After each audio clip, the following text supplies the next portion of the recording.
d'explication parce que ça peut paraître barbare, hein, conférence métropolitaine. C'est une expression qu'on a piquée, je dirais, à d'autres en France, hein, à Nantes, Saint-Nazaire ou en Italie. Conférence, ça fait référence à ce qui existe dans le monde entier, c'est-à-dire un moment politique et pas seulement une réunion, mais qui se donne les moyens de discuter, de débattre, d'organiser, de tenir un agenda de travail. Et donc métropolitaine parce qu'on est l'échelle de la métropole. Et cette conférence est une réunion des maires, des conseillers généraux, du conseil régional pour aborder les sujets du cœur de l'agglomération en lien avec l'Île-de-France.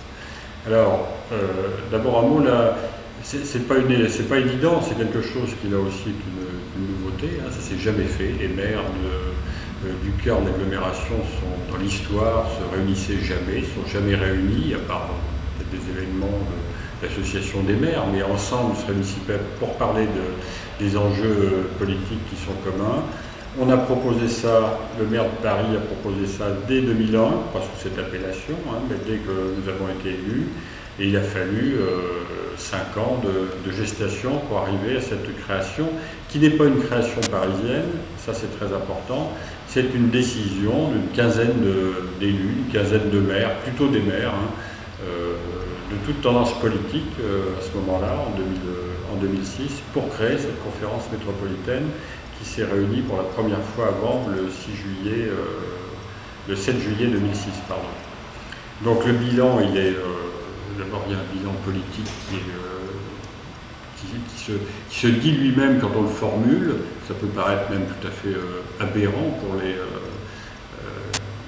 lecteurs de votre blog. Les maires du cœur d'Île-de-France ne se connaissaient pas, à part s'ils sont du même département ou s'ils se retrouvent dans une instance de coopération spécifique, mais ils ne se connaissaient pas. En tout cas, il n'y avait jamais eu organisé de rencontres de ce type-là qui débattent des enjeux.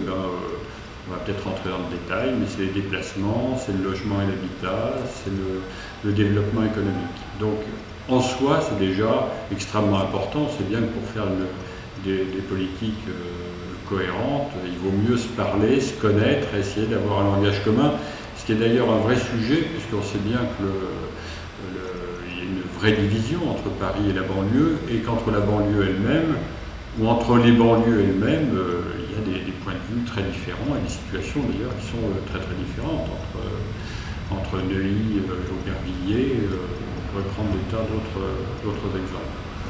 Donc, bilan politique de ce point de vue-là extrêmement positif. On se parle, on apprend à se parler, on essaie d'établir un dialogue et un consensus sur le diagnostic, ce qui est évidemment très important. Mais consensus, ça ne signifie pas mollesse ou tiédeur, ça peut vouloir dire discussion sérieuse. Et c'est ce qu'on a essayé de faire.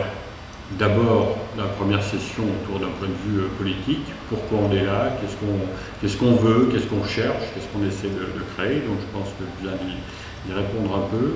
La deuxième session portait sur les déplacements à l'échelle du cœur de l'agglomération, avec un point spécifique sur le plan de déplacement de Paris, puisque la loi nous fait obligation de faire un plan de déplacement uniquement dans les frontières administratives parisiennes, mais on sait bien que c'est débile, et que les déplacements, ce n'est pas à cette échelle-là. Hein. On sait bien qu'on ne se déplace pas dans un territoire, un périmètre administratif, c'est bien autre chose. Et donc là, il y a eu un travail de fond sur la nature des déplacements, pourquoi on se déplace, quels sont les grands enjeux, qu'est-ce qu'il faudrait réaliser comme infrastructure. Et ça a d'ailleurs donné, ça a été sans doute le coup de pouce décisif autour de ce que certains appellent l'Arc Express, d'autres métro ferrique, en tout cas la ligne de métro en rocade autour de Paris. C'est parce que dans la conférence métropolitaine, les 50 maires qui étaient là ont dit oui, cette infrastructure de transport est tout à fait nécessaire, qu'elle est maintenant planifiée du point de vue des études. Hein. Sa réalisation et son financement, c'est autre chose, mais du point de vue des études, elle a été décidée à la suite de cette conférence métropolitaine. Donc on a poursuivi autour du logement, peut-être là avec des difficultés un peu plus importantes pour arriver à faire émerger des sujets qu'on pourrait porter de façon collective, parce qu'on est dans des... le logement, c'est avant tout une politique nationale, mais c'est aussi une politique qui est plutôt régionale, alors que le pouvoir d'urbanisme reste au sein de la commune. Donc là, on est dans des contradictions un peu fortes. Et en même temps, on a quand même pu dégager quelques pistes sérieuses, à la fois sur les questions du foncier ou sur des questions de logement spécifiques, lutte contre la salubrité ou logement étudiant.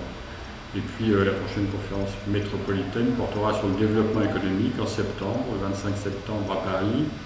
On essaiera de sortir de déclarations générales sur l'attractivité et de l'attractivité des territoires et de traiter les questions de comment ça se passe pour mon territoire, entre guillemets, pour les territoires, donc les villes, les morceaux de territoire.